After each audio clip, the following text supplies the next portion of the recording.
Casimiro baka umulit ulit, saklap kay Inoue, magsayo, puno ang bulsa. Ito at pag-usapan natin, pero bago ang lahat, pakisubscribe po ng channel ko. Huwag niyo na rin kalimutan i-click ang notification bell para lagi kayong una sa balita.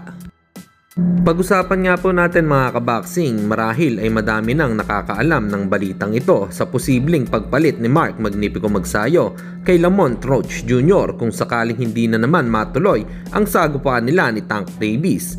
Limpak ang kikitain ni Mark Magsayo sa laban kontra kay Gervonta Tank Davis na kumita sa huling laban kontra kay Ryan Garcia na umabot ng $50 million or katumbas na 2.9 billion sa ating pera.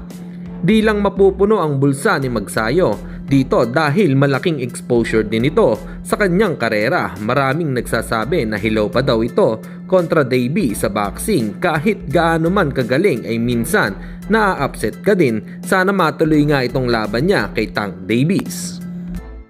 Samantalang saklap dahil hindi po napasama sa nominado itong si Japanese Monster Naoya Inoue bilang Male Fighter of the Year 2024 ng The Ring Magazine. Ang pinagpipilian po dito ay sila Daniel Dubois, Alexander Usyk, Joseph Parker, Jesse Rodriguez, Junto Nakatani na kababayan niya ang napasama sa isa sa pinagpipilian. Naangatan patuloy siya ni Nakatani. At ang panghuli ay si Arthur Beterbiev.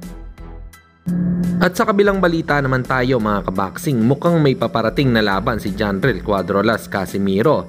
Kaya ito ay todo ensayo na bagamat wala pa namang kompletong detalye kung sino ba ang susunod nitong mga kalaban.